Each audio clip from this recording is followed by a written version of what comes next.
Welcome back to another exciting, actually, no.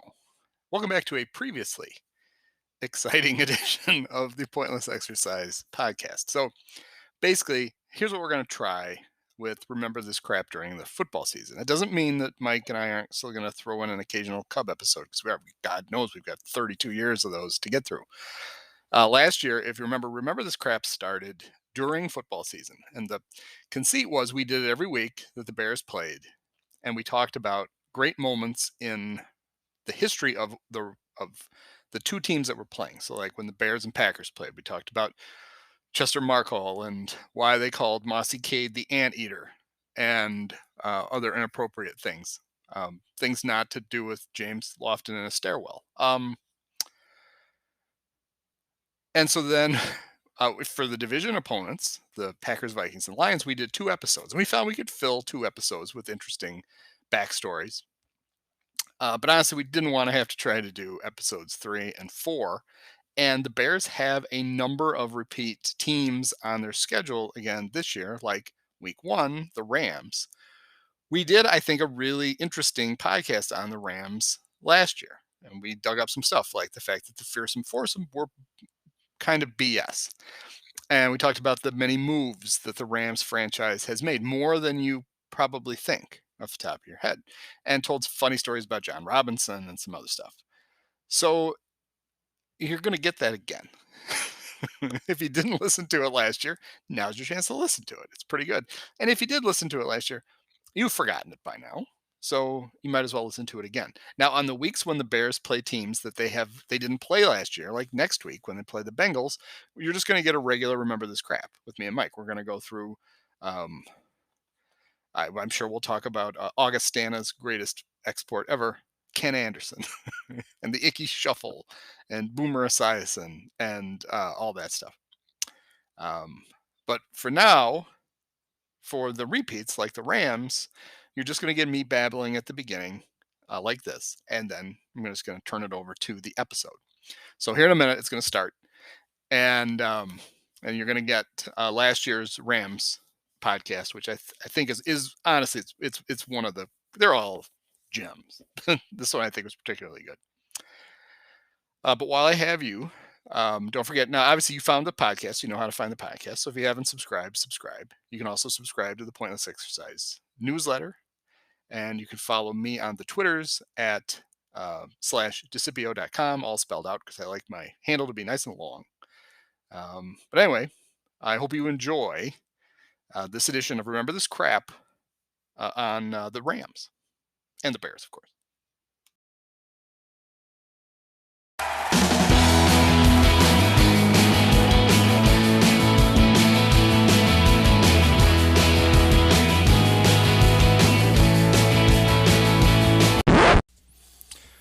Welcome back to another exciting edition of the Pointless Exercise podcast. This one is Remember This Crap. So with me, as always, to remember crap is Mike Donahue. You can find him at Twitter at @HughCub. Mike, how are you doing? Doing good, Andy. Thanks. Good. So the Bears are making their 2020 Monday Night Football debut, and they're playing our old friends, the Los Angeles Rams. The Rams on Monday night. Here with all my Rams on Monday night. It was just a year ago, right, where they played on Sunday night? I can't keep track because they definitely played them on Sunday night 2 years ago because it was flexed to Sunday night in Soldier Field. Yes, last year it was at wherever they were playing, I guess at the Coliseum, and that was the game where Nagy benched Mitch and then pretended he didn't. Yeah, I somehow managed to scrub that from my memory, but it was brought up recently. I brought it up yesterday. But it was brought up when he benched Mitch. When he benched Mitch this year, yeah, because I had forgotten that he did bench him late. He insists he didn't. Well, it worked. It worked. His insistence, but at the end of that game, it was a frustrating game. He got benched, and then he started it, and I had forgotten it that actually happened until it was brought up. Benched and then started the next week. I'm sure that happens, but it was the Rams game. So the Rams are an interesting team. They, I think if you ask most football fans where they started, they couldn't tell you. It's an interesting history. Because they started in 1937 in Cleveland. Cleveland had two football teams. Of all places. I don't know if would they have had two in 1937? Actually, I don't know. Maybe were they the originals and then the Browns came later? So here's the quick history lesson for all you boys and girls out there. I didn't know that 37 was their first season, but they do go back further than people might realize. And unlike the other team from California, the San Francisco 49ers, they were not a team from another conference. In that case, the All-American Football Conference, which is also where the Colts sort of and the Browns had come from. The Rams were sort of not a charter franchise, but if you go back to 37, it's pretty much the beginning. They won a championship in Cleveland in 45. They beat the Washington football team, and then immediately, as soon as they won that championship, they could not wait to move to Los Angeles. So, not that you need to like add to the list of indignities that the city of Cleveland has suffered through the years. But they field a football team that immediately leaves for greener pastures. The Browns then, as part of this newfound rival AAFC, I think in 46 or 47, of course, immediately won every season before they were forced to merge with the NFL in 1950, and from that point, the Browns went to 6 straight title games, oftentimes playing the Rams. And that was sort of the Rams' first glorious season, but it was in LA. So yeah, they started in Cleveland. They won a championship in Cleveland. They had Bob Waterfield, with the Q factor of their star quarterback. Like I said, they couldn't wait to just get the hell to the West Coast. There was more opportunity. That's where everything was going, or it would. They were kind of pioneers doing it in 1946. Yeah, they would have been the first major sports team in California. Yeah. Because even the Dodgers didn't come until 57. Yeah, a good decade. So, yeah, baseball was still east of the Mississippi till then. So Cleveland was a 2 football team town for exactly 1 year. Is in the NFL. Right, yeah, 1 year, 45, I'm guessing, right? So maybe, if nothing else, they were bracing for their departure, and it also shows that Cleveland was really, actually, hard as it may seem to believe, the epicenter of pro football then for about an 11-year period. Yeah, well, they had the Ohio. They had the Canton Bulldogs. I don't know how. I can't. Right. I can't speak to that. I can't go back that far. And Ohio. Actually, I misspoke. They were never a 2. They were ships passing in the night. The Rams left. The Rams' last season was 45. Yep. And then so the AAFC began in 46 or 47, right? 46. And you were right. The Browns won all 4 championships. So actually, the only period that there hasn't been continuous NFL or pro football and professional level football at the highest level, because AAFC was legitimate, as proved by Cleveland, winning championships early after they joined. But the only period between 1937 and today in which there was no high-level professional football in Cleveland would have been between 1996 and 98, I guess. Yes, so it's Art Rooney can be thanked for that. Not Art Rooney, Art Modell. Art Modell. Art Modell. You're the one that's been drinking, and I'm the one that's getting everything wrong. Hey, they start euchre at 7. I'm just trying to keep it balanced. The Rams' second coach was a guy named Hugo Bezdek. Love it. Hugo went 1-13, and then was asked not to coach anymore. So. Okay. So I think my favorite Rams coach. Is he the first coach you remember? Because I was actually coming in ready to ask you that. Okay. The first coach I remember is Chuck Knox. But I don't know that I really remember. I probably remember him from Seattle, and then I knew he coached. You should. So I would guess it's John Robinson, and it's the guy between Knox and Robinson. Ray Malavasi. Ray Malavasi. Yeah. Well, I don't remember Ray Malavasi. That's the problem. Yeah. Okay. Yeah, I do. Was he there? Abe Gibran? He's the one that took him to the Super Bowl in '79. He's 40-33. I will tell you, and I've referenced 1979 like it's the Smashing Pumpkins song, but it is the first year that I was consciously aware of the Cubs and the Bears, and it would have been the first year that my dad took me to a regular season Bears game. It was also the first year he took me to a preseason game when I saw the Jets, but I got to go to one. He only had 3 tickets, and you only have so many seats. Um, and it wasn't itching to go, but I was excited to go. And they played the Rams, and they beat them. It was kind of I can't remember any details from the game because I was only 7. I just remember that I think it was 27-21. And I remember like looking to my right, the big, I don't even think they had installed the new crappy scoreboard at the old Soldier Field at that point, but where the clock was ticking down and the fans in my area were all counting down from 10. Very exciting. Both teams went to the playoffs. Both teams, I believe, or no, not why they only had one wild card, or the Bears played the Eagles, got knocked out, but eventually the Rams finally broke through and went to the Super Bowl with Ray Malavasi, and then lost to Terry Bradshaw and the Steelers. It was Pittsburgh's 4th Super Bowl. But yeah, my first regular season game was seeing that team, and I'm pretty sure Ferragamo was under center because he was in the Super Bowl, but really Pat Hayden, I believe, was supposed to be their quarterback, but he got hurt. I think that's right.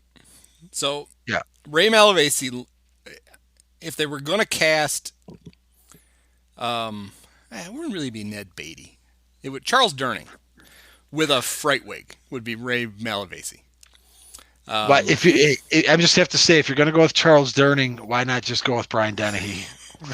Dennehy, I think, was a little more athletic looking than Ray. Maybe not. Yeah, he wasn't. He wasn't athletic looking. And that's why I remember. That's quality. Way to go, Ray. That's almost a Yogi Berra-ism. Actually, know who he looked like? Not Brian Dennehy or Charles Durning, now that I think about it. And this is probably totally off because I'm not looking at a picture of him right now. This is all in my mind's eye. I'm picturing Vic Tayback. Oh, yeah, I can see that. Yeah. Also known as Mel from Mel's Diner and Alice. From Alice. So I think that's what I kind of thought at the time when I first looked at the game program. Vic Tayback what's Mel doing? Ray Malavasi. They could just call him Mal. It was Mal's Diner. It wasn't Mel's, it was Mal's. I think we're onto something here. I think so. We're through the looking glass, people. So I was going to say my favorite Ram coach, maybe it's because when he coached at USC, Notre Dame beat them repeatedly, was John Robinson. I was like John. Mm-hmm.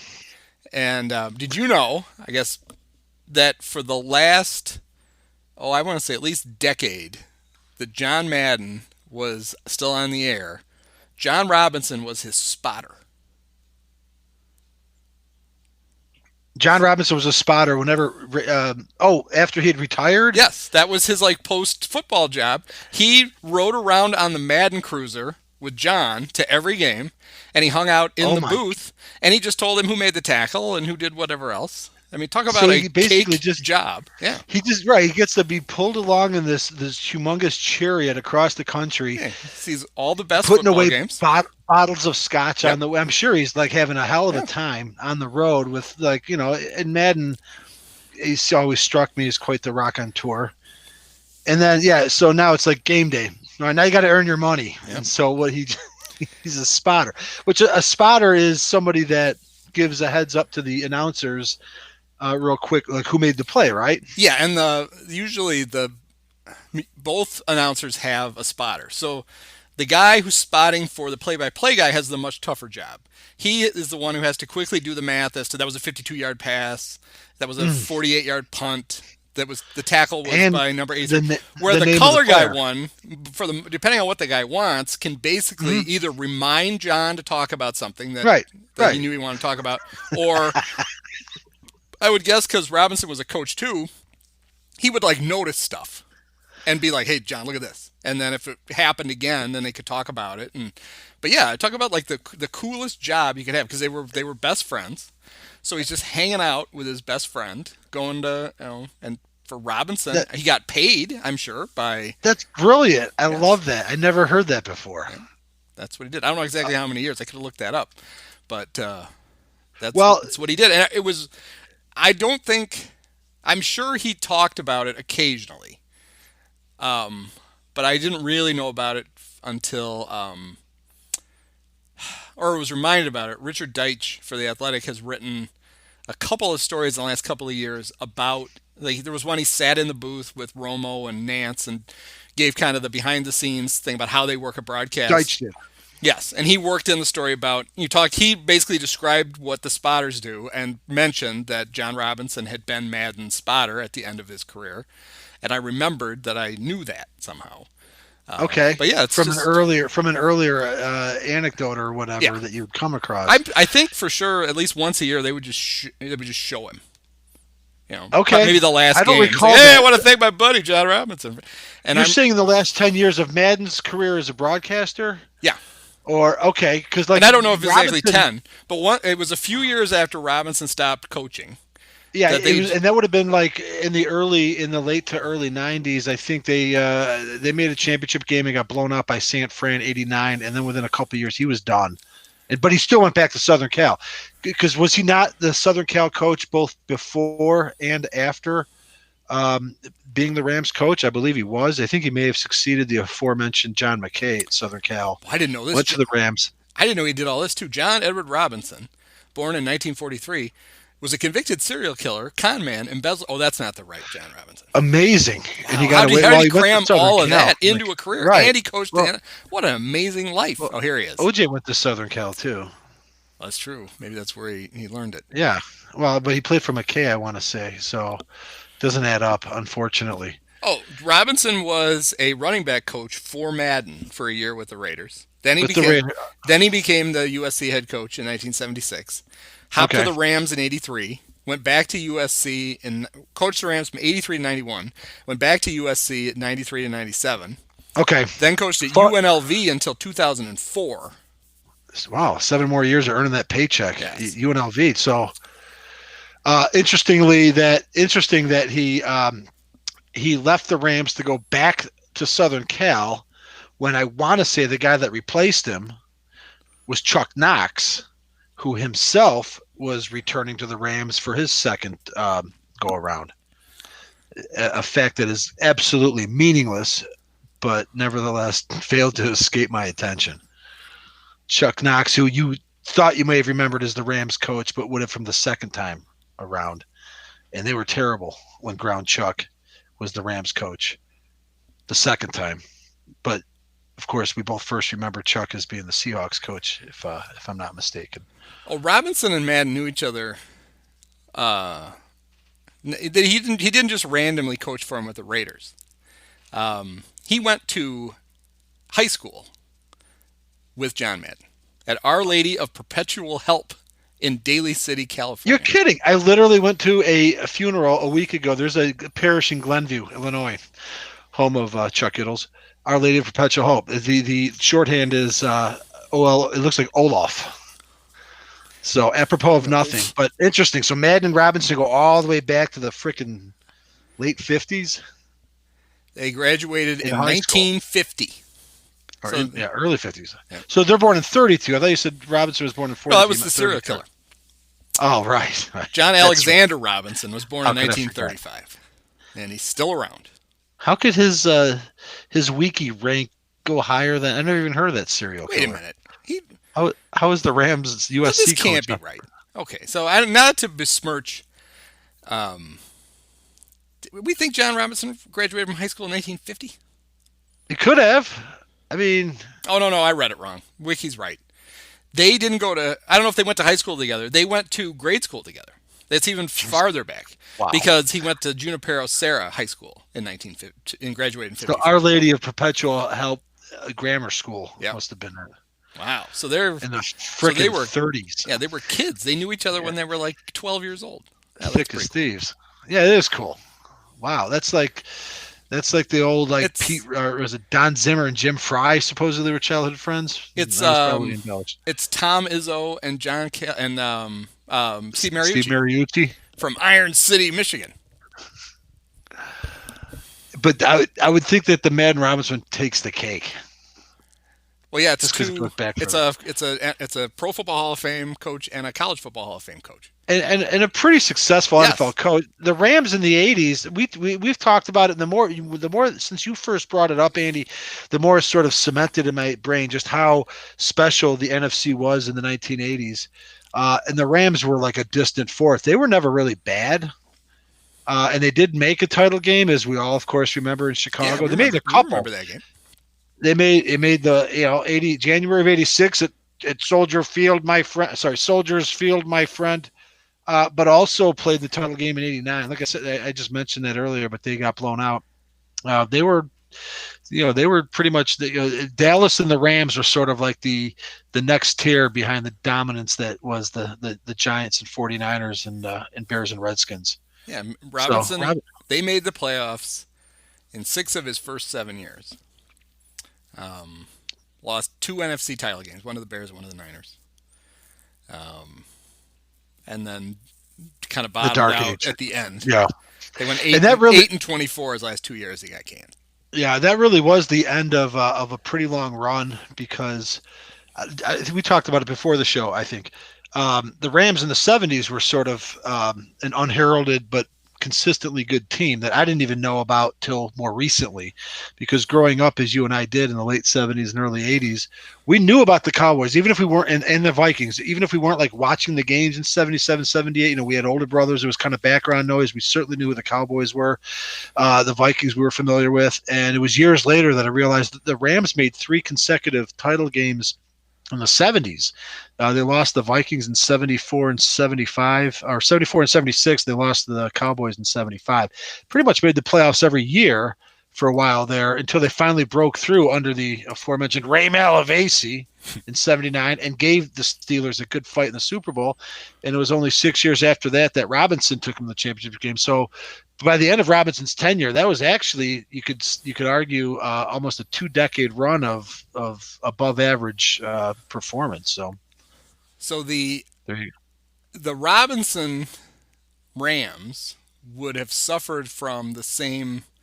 I mean, think about that. So he coached a really good football team, but they finished second in the NFC West every year because the fucking 49ers are in there. It's the same thing we talked about, how many championships the Niners, Giants, Bears, and Redskins cost each other by all being awesome at the same time. Here are the poor Rams who have a really good football team and can't even win their division, which means they always have to play in the freaking wild card game. Right. So, don't feel that. Yeah. For 'em. No, but it just further bolsters that notion that that conference in that decade has to rank as just one of the most exquisite periods of football from one side. So those, I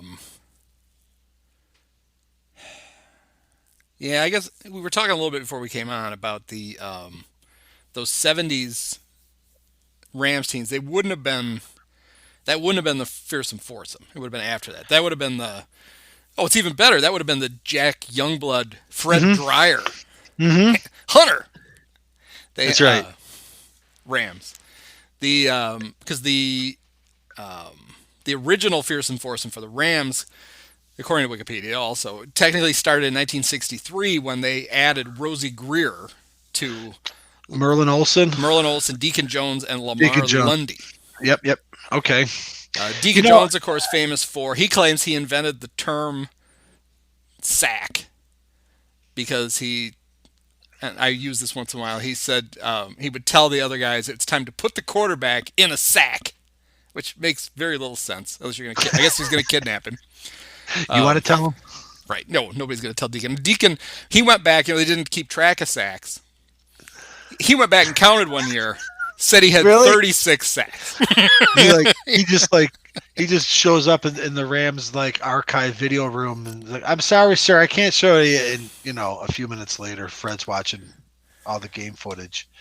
All right, I didn't intend to do this. I have no Deacon Jones seems like a character. I have no animosity towards Merlin Olsen, who in some ways was the voice of our childhood, being the #1 color commentary alongside Dick Enberg. And he got a Little House on the Prairie spinoff. That's right. He was Father Murphy. Lamar Lundy, but we grew up hearing about the Fearsome Foursome, and yet they played from like 63 to 73. Like, why wasn't that team any good? Like, what made, if they were that fucking great? And yeah, I know you could say they have a terrible offense. Is this just some sort of a West Coast hype machine, Andy? I ask you. Well, and they were apparently the fourth team to be dubbed having a Fearsome Foursome, and Rosie Greer played on two of them. So, What? according to this, in 1957, the first Fearsome Foursome were the Giants.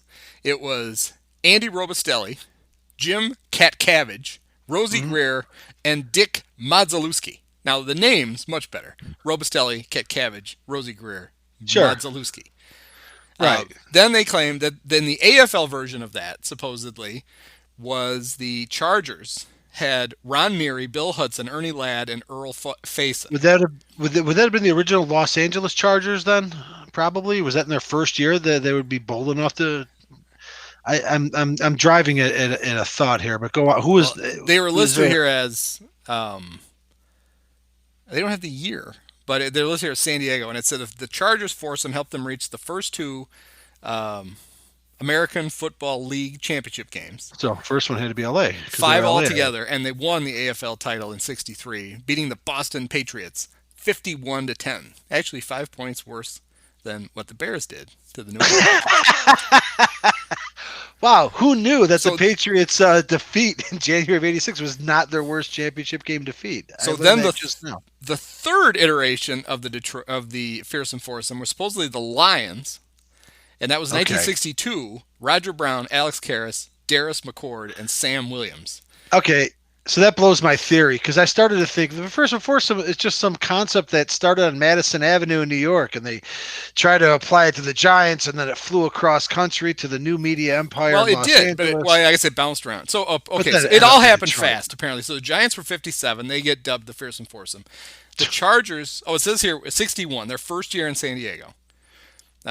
They had a Fearsome Foursome. The next year, the Lions claimed to have a Fearsome Foursome, and then the year after that, Rosie goes to the Rams, and they supposedly have one. So that nickname sucks. Right, it does. It does suck, and that was even without knowing that there were 4 of them because I was considering the Rams owning it dubious.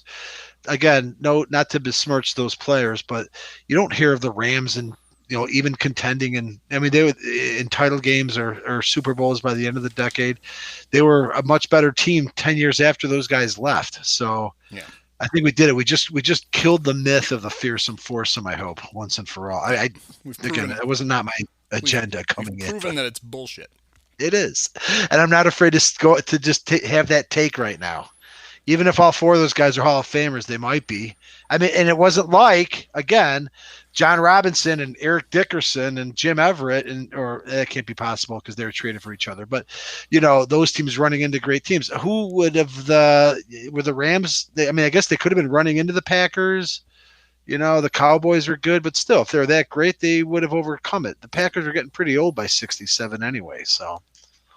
At least they would have pushed Dallas aside to challenge them for supremacy. So there, I found a reason to hate on the Rams after complimenting them for their John Robinson years. So I think we all know who the greatest quarterback in Rams history was. Dieter Brock. Dieter Brock came down from the CFL, and so that that era brings to mind my one Rams Bears story. This is from Mike Singletary's autobiography, so it has to be true because he's not going to lie about this. Is his autobiography called "Cannot Win with Them"? Sorry. In his autobiography, it's a picture of him standing in the middle of the locker room with his pants around his ankles, yelling at his team, kicking, benching, making Vernon Davis go home during a game. That's the cover. And then just like a room full of confused faces as part of the panoramic view. So the Bears, as we know, finally got good in 1984. In fact, one of the lost great Bear games of all time is the complete thumping they put on the Redskins in the playoffs that year, where Todd Bell killed Joe Washington. Goddamn right. Week 11 of the '84 season, the 7-3 Bears flew out to L.A. to take on the 6-4 Rams. In '84? In '84. Things did sure? not things did not go. Yes, I looked it up. Okay. Things did not go so well for our Bears. The Rams won 29-13. The Bears had a 10-0 lead, and then that evaporated. Bob Thomas, rare combination here, made a 52-yard field goal, missed an extra point. Eric Dickerson had himself a game in that one. 28 carries for 149 yards and 2 touchdowns. Oof. Singletary claims on the second touchdown carry, he's running back towards the bench, and he crosses Singletary, and Dickerson yells at Singletary, "I got gas all day," which, it could be that he had to toot, but basically he was telling him, I'm not slowing down. I got gas all day. So now we fast forward to the NFC title game in January of 1986, and maybe that game is 14 months or so later. That game is the image everyone has of that game is Wilbur Marshall in the snow, picking up the fumble and running for the touchdown. But the other thing everybody remembers was a 3rd and 1 where Dickerson gets the ball and Singletary happily greets him in the hole and completely stands him up. This huge running back that rarely went backwards. Singletary he didn't gain a centimeter from the time he hit Singletary. Singletary picks him up, plants him, and yells at him, "You're out of gas." And Dickerson, of course, had no fucking clue why Singletary said that to him. He didn't remember what he said 14 months ago. But Singletary had been thinking about it pretty much daily for 14 months. And I just love that story because I know it's true. Great. I absolutely know it's true. In 84, 85, 86, that was peak Singletary. He was a rookie in 81, and he was at his most maniacal, just at his peak. And that I think sometimes Singletary, he was smaller. Sometimes he's a Hall of Famer, but like the arc of his career may not have been as great as I'm having a hard time articulating it, but in those like 3 or 4 years in the middle, he was absolutely as dominant as it was suggested. I mean, he was a great football player. But he suffers. First of all, he probably got more attention than he deserved because he was the Bears' middle linebacker. Correct. But he also suffered then by comparison to Bill George, Dick Butkus. Yep. He wasn't. Those are 2 of the greatest middle linebackers of NFL history, and he wasn't as good as them. But it didn't mean he wasn't really good. Yeah.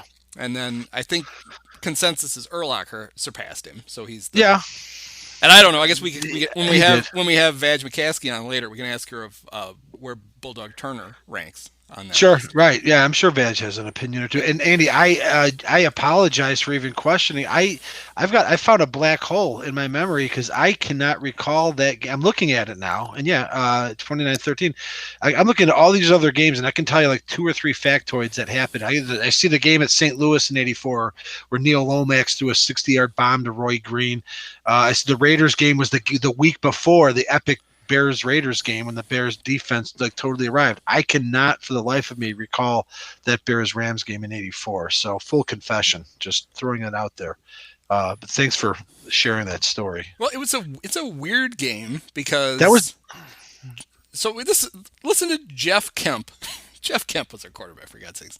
Listen to his stat line. In '84? Yeah. 7 of 15 for 175 yards and a touchdown. He only completed 7 passes, but he threw for 175 yards. I mean, 63 of them went to Henry Ellard on one play. So they still had Ellard in '84 because pretty sure he was on their Super Bowl team in '79. The other thing was that was the year Dickerson broke O.J. Simpson's single-season rushing record. I'm pretty sure. Was it not '84? I think it was Dickerson's second season in the league. Yep. And 2,105 yards. Yeah, Eric Dickerson he was pretty good his first 2 years. He was incredible. His first year, he ran for 1,808 yards and 18 touchdowns. Yeah. His second year, he ran for 2,105 yards and 14 touchdowns. And then he really cooled off in '85 he only ran for 1,200 yards. But then Yeah. he came back in 86 and he ran for 1,800 yards again. Yeah. We had this weird thing, or I had this weird thing growing up, and there was no reason to be insecure. Walter Payton was the greatest running back, arguably of all time, and certainly in our era. But like, I always had a little bit of resentment, right, and defensiveness about other running backs. Like first and foremost was Tony Dorsett, who was a great running back, but he was on a great team. So really, we were, Dorsett just seems sort of a feat by comparison. There's something just trying to find a way to dismiss him, right? Because whatever. But like Billy Sims came into the league 1980 in the Bears division, and he was really good for a couple of years. He was a Heisman winner at Oklahoma, and we talked about that. There one of the brief periods of time where the Lions actually weren't bad, and Sims was a big reason why. But I really kind of worked up a hatred towards him because, he can't be as good as Walter. And so certainly when Dickerson burst onto the scene, and, Peyton had challenged that record in 77. He had like 1,800 yards himself. He came within a couple hundred yards of breaking OJ's record, and then, proceeded to have a couple just above average seasons. But Dickerson's one of those guys that it took me a while to respect him because I was so blinded by the competition and the jealousy and the envy because we had a once in a lifetime generation. But goddamn, that guy was something else there for a few years. Got to hand it to him. Yeah, he was his first 7 years in the league. He ran for 11,000 yards. He averaged 1,600 yards a season for the first 7 years.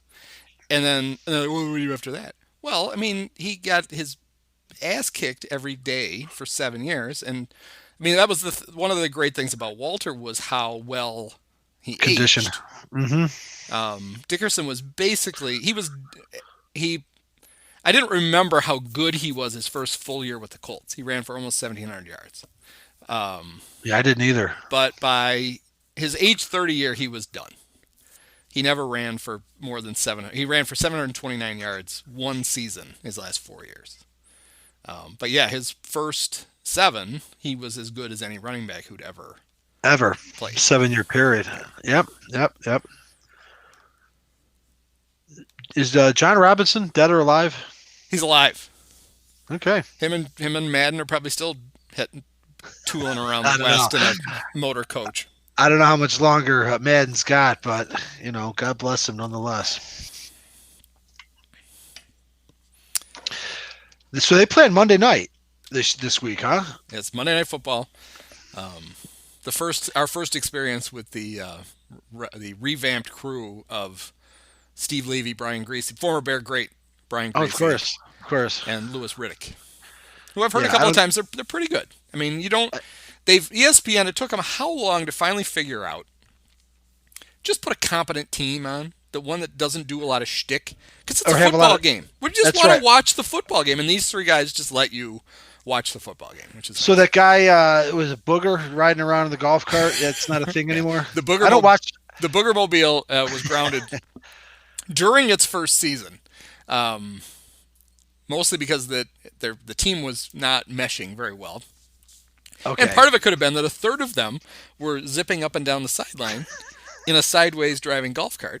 And in most stadiums, the Booger Mobile was really pissing off the fans who spent a shitload of money because it was pretty tall. And you'd be sitting there, and all of a sudden the ball would come down, and and all of a ssudden the Booger Mobile would be parked in front of you while you were trying to watch the game. Yeah, I can see where that would be annoying. Yeah, and then Jason Witten went back to play because he hated it so much. I didn't even know Jason Witten was on the broadcasts. He did he did 1 year, and then he went back to the Cowboys, and now he's a Raider. He's still playing. I'm sorry. No one remembers that because he's not any good. Yeah. Wow. He was old when he retired, and he's already squeezed 2 extra years out of his career. It's a tough way to do it, but more power to you. I would think like being a DH in baseball would be a lot easier if you could do that. But yeah, sure. Why not just put this helmet on? Well, the crazy thing about Witten was nobody knew he was bald. And then because apparently he's got the Sandberg. I'd like to joke about the fact that Sandberg only the restore only paid to give him bangs. Right. He'd have to pay the rest. He didn't want to, so he just has a little hair in the front. Apparently, that's what Witten. He had always kept like a close cropped haircut. And after he retired, I think during the Monday night season, he just looked in the mirror one day and said, "Ah, fuck it," and he shaved his head. And everybody's like, "Wait a minute, what's going on?" He's like, "Well, I don't really have any hair anyway, so I just decided to get rid of it." Yep. And they're like, yeah, you're a TV guy. You can't just show up one day with your head shaved." But he did.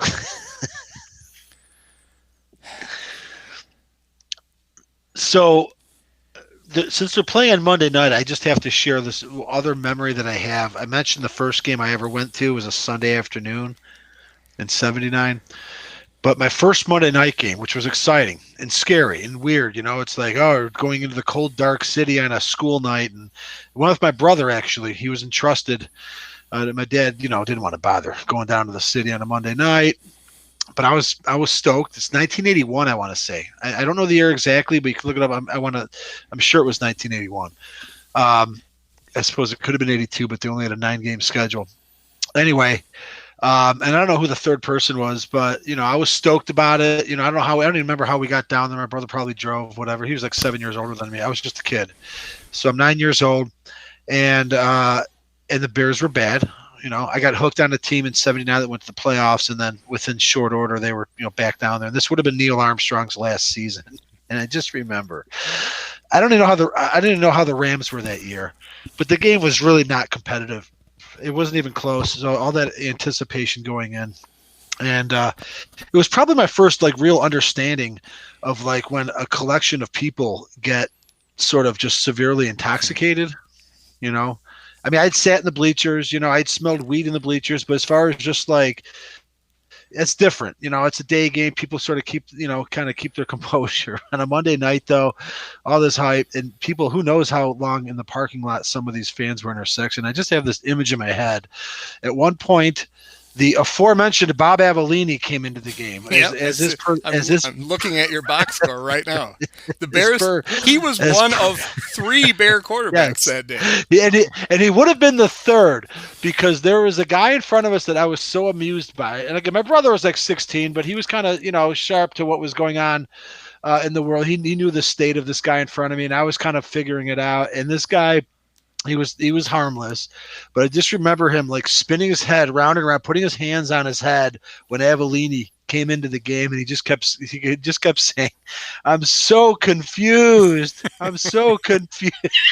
Because that Avellini, we joked about it. He somehow managed to hang on for 10 years. Yeah. He was part of this original this bumper crop of young players, and he was decent for a few years, but then he was always there all the way through the early part of the '84 season before his fateful interception in Seattle that really etched in your mind or your behavior. I mean, it was a long run. So in '81, it was well, these other 2 guys have been knocked out of the game. Might as well go with Bob. And I just in my head, because I remember I burst out. Even I got how funny this guy was and his mindset. And I was explained to me later that he was really drunk, but just the spinning his head around, he had enough. He had drank enough. He had enough Avellini. He had had enough Bears. It was '81. They were bad. And it sounds like you're looking at the box score, so you might have a few other beautiful examples to drop in. So.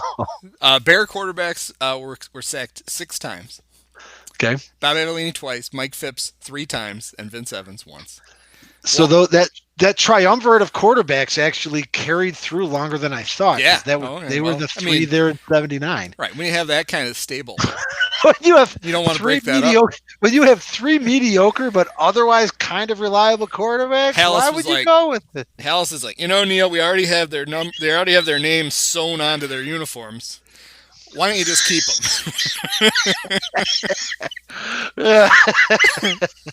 Sounds about right. Oh my God, they kept those 3 quarterbacks. Couple of fascinating things. I will give you $1 million if you can tell me who the Bear kicker was that day, because I've never heard of this guy ever. So it was not John Rivetto. It was not John Rivetto, my favorite Bear kicker of all time. Right. So I do know, but I'm not going to get this answer, but I do know that there was another kicker that they experimented with after Bob Thomas, but before he was an experiment.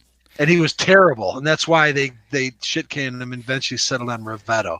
Tell me his name. He is from Denmark, via Michigan State. His name was Hans Jorgen Nielsen. I vaguely just faintly. He kicked in 3 games for the 81 Bears. He was 1 for 2 field goals, made all of his extra points. Congratulations, Hans Jorgen Nielsen. Moment of applause. So he wasn't terrible. He missed 1 kick, huh? Yeah, that was enough. He was. Who else? He was clearly filling in for someone. Okay, so who was the kicker? Could have been Rivetto, maybe. Unless you go I think Rivetto just was, 1 game. Oh, yep. 3 kickers that year. Bob Thomas. He was okay. So that's what Bob it was. 2 for 3. The great John Rivetto, 10 for 18 field goals. That's not good. 19 of 20 extra points. But a game winner against the Chargers. I think. Hans Jorgen Nielsen for 3. Wow. Okay. Bob Parsons did all the punting that year. He didn't need any help. But okay. And so in the game you went to, Walter Payton did not have a typical Walter Payton rushing day, probably because of the 3 idiots who were playing quarterback. 17 carries for 45 yards, but he caught 7 passes for 111 yards. God bless him. So Walter was going to get his yards one way or the other. Right. And plus the Bears going through quarterbacks, it just sounds like they're getting drilled. It's like, all right, let's just dump off to Walter. Other than Walter, it was a very talent-laden offensive unit. The only other guys to carry the ball, Brian Baschnagel caught a pass for 3 yards. Matt Suey ran 10 times for 40 yards and caught 4 passes for 38. Davey Williams caught 3 passes for 15 yards. And my favorite running back of all time, Roland Harper, 1 carry for 8 yards. He's averaging 8 yards a carry, Neil. Feed him. Unreal. No wonder he lost his job. Neil Armstrong. Wendell Tyler, 2 touchdowns rushing for the Rams. Tyler played in the Super Bowl for the Rams in '79, so he was still there in '81. Okay. The Rams were quarterback. A great game from Pat Hayden. 13 of 29 for 210 yards. Well, in the NFL in 1981, they didn't carry. That's borderline exceptional. Pass completion percentage, nobody gave a shit. No. If they did, unless you were Joe Namath would have to buy a ticket to go to the Hall of Fame if they cared. Yeah, to say the least. Yeah, how were the Rams that year? Because I was talking about were they even any good? Because they were in that Ritz. They finished 6-10. I guess I'm looking at it 6-10 for the great Ray Malavasi. But yeah, so they weren't even that good. So it was just a bad football, and it was like the Bears were never like.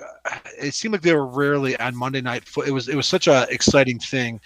I think partially because that '79 season they were able to be on in 1980, but Monday Night Football was like, let's watch the game, and at halftime, Howard Cosell is going to do highlights, and then we might see Walter Payton highlights. I remember that. You were all excited if the Bears actually made. Yeah, and it was pretty much even if they lost, they would show you. We always got to see Payton.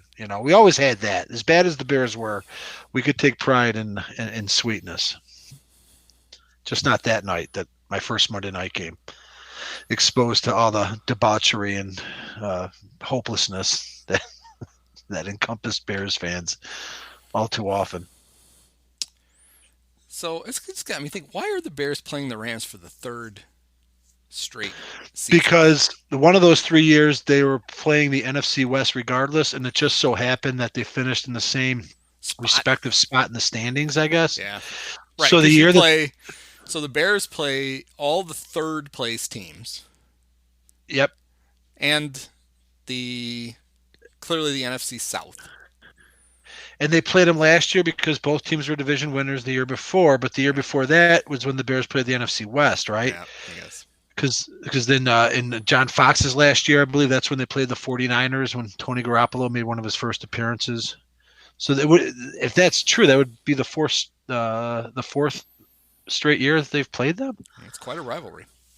So Yeah. On the Bear podcast yesterday, Mike Pusteri said that he was going to this game. Yeah, I heard that. Yeah, and unfortunately, thanks to COVID, no one is going to this game.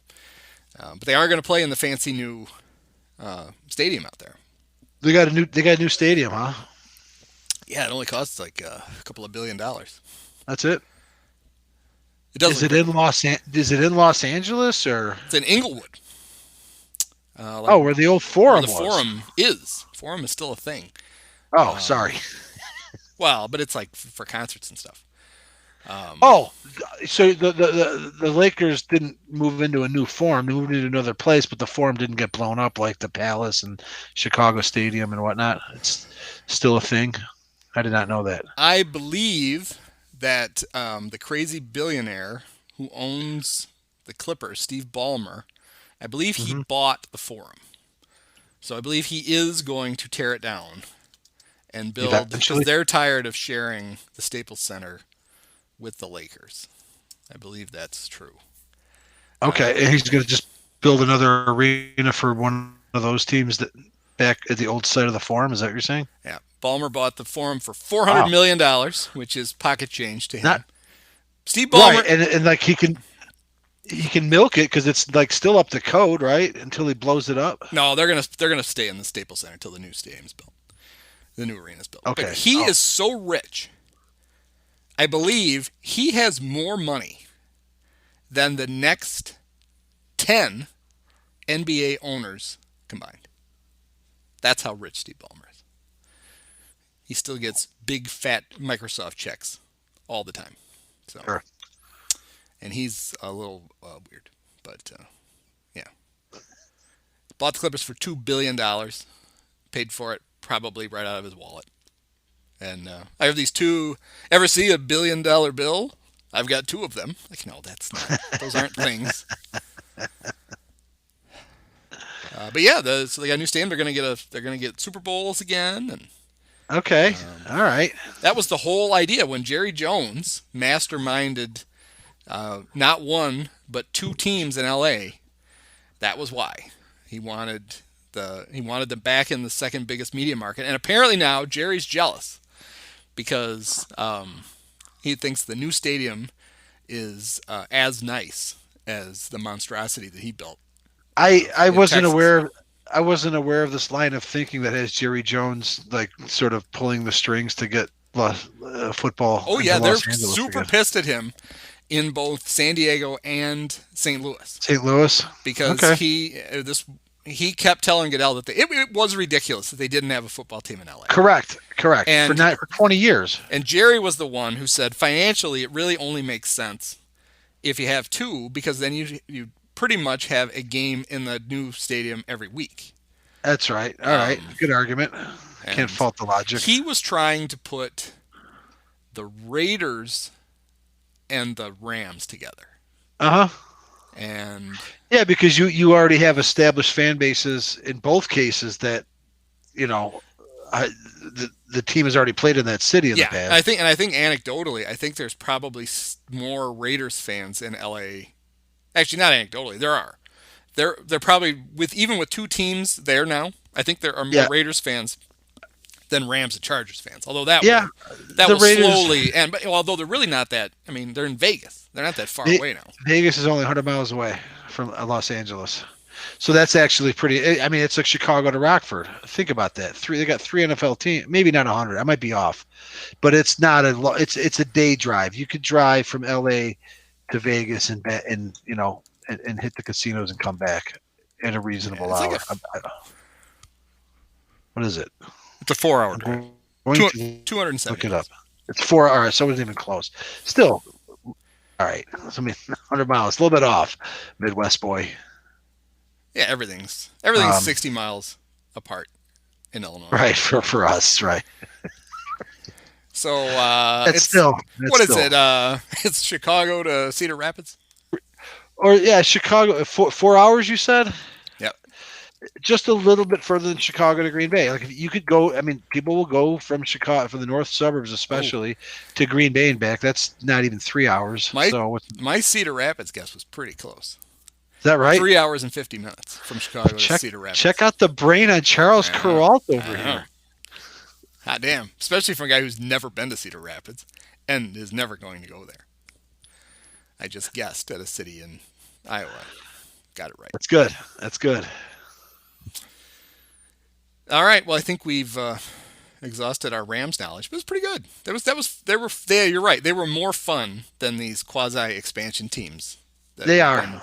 It's nice to have one with a little history. And then next week, there's the rich tapestry of Bears Saints, which there really is stuff. It goes back. It kind of goes back. It goes back to sort of Falcons territory. Well, there are things there, but certainly a lot easier to mine the depths of a team that's been around. The Bears never got to beat the Falcons to go to the Super Bowl. That's true, and they've only been able to do that to 2 teams, and we just finished discussing one of them, so I'll drink to that. All right, back-to-back weeks where the Bears get teams they've vanquished on their way. Goddamn right. I think that's a sign. And I still think I want somebody out there has to have somebody put it on YouTube, for God's sakes. I want to rewatch and write a whatever I call those things. We confused it with Jerry Kramer's biography. It's not distance replay. It was whatever it is. You'll figure it out. Yeah, that's my own column. I would remember what it's called. I want to rewatch the Saints Bears NFC title game. I think I've only seen it once, and it's not readily found on the. It is not. On the interweb. I don't get it. Okay. All right, so I got one last thing here before we go. I have an ethical question for you, because you're the guy I go to with ethical questions. Sure. I mean, why wouldn't you? All right, so this happened today. I'm a grown man, but I still play video games. I have a PS4, and it slowly but surely was becoming more and more unreliable. It would, I'd go to turn it on, and it wouldn't boot up. And if I unplugged it and let it sit for 20 minutes and plugged it back in, I could get it to work. And then that started to turn into, it did it like once every couple of months. Then it was doing it once a month. Then it was doing it weekly. Then the other day I went to do it. It was a brick. Wouldn't turn on at all. So I took it to a place here in town. I said, just take a look at it. If it's something serious, I'm not going to spend a lot of money to fix this thing. But if it's something quick and you can fix it, fix it. And they said, okay, that's fine. So they called me that day and said, it's just the power supply. We can swap it out. It's $100 and we'll have it ready for us. That's fine. Let's do it. So went to pick it up today, walked in, and the ticket that I had that they gave me was for a free diagnostic, which is what they were going to do. They're going to take a look at it, let me know what it was so I could decide where to fix it. Get customer, get some traffic. So she's like, are you here to pick one up? I said, yes. I handed her the ticket. She goes back. She brings it out. She sets it down. And she said, I just need you to sign this. And so I grab my wallet. I'm ready to pay. I go to sign it. It says $0. And I said, well, no, I said, I owe money for this. She's like, no, we don't charge for diagnostics. And I said, well, no, he fixed it. Right. And she's like, that's not what it says. So, so I took it. And thinking to myself, okay, maybe he didn't actually fix it. So I'll just take it home, plug it in, see if it fires up. If it doesn't, now I know what's wrong with it. And I Googled it. I can fix it myself for half the cost. So I'll just do that. I fired it up. He fixed it. It works. He did fix it. Okay. Yeah. So I have an ethical dilemma. I have a receipt that says, I signed, that said I can have my property back for no dollars. But the guy actually did what he said. Now, this is not a mom and pop shop. This is a chain. So it's not like the guy would be out of money. I was going to ask that because, frankly, it does matter. Yes. I think should I just keep it? No. Here's what I did. I kept it today for the idea that, all right, I want to make sure this thing, so I played a little bit. I'm going to play it again tomorrow. And if it works tomorrow, my plan is to call them and go, all right, it's fixed. I'd like to pay you for what you fixed. And if tomorrow they're like, then I'm not paying for it. You've already sort of raised kind of gone out of your way to raise the issue that maybe there may have been a misunderstanding, and the lady wasn't having anything of it, She and just to go wanted back. yeah, she just wanted to give it to me and get me out of her store. But you still brought it up. All right, that's a Yes, I fact. tried to pay for it. Yeah. And so I think it's totally acceptable to do that again, because I'm thinking, like, ultimately at the end of the day, at our age, it's like I'm always looking to make a deal, but like I'd be far more inclined to just like whistle around and like 20 years ago than now. So I would Yes. probably do the same thing you're doing, like, just for my own, follow it up again. But at some point, you can only protest so much that they may have overlooked something. Where, well, what are we going to do? They're not even missing it to begin with. So yeah, I would call and give them another chance to acknowledge the services rendered. But at some point, what are you supposed to do? I mean, Yes, I you try. It's like I'm trying to pay you, but if you don't want to take it, I'm going to stop trying to pay you. That's kind right? of my theory. You're right. If it was 20 years ago, I would have run out of the store with the thing under my arm, Uh huh. hopped in the car, and driven home and never given it another Right. thought. They're like, oh my god, I can't believe my luck. I can't Yes. believe it. I saved $100. But now But it's like, no, this is right, somebody's job, and I don't want them.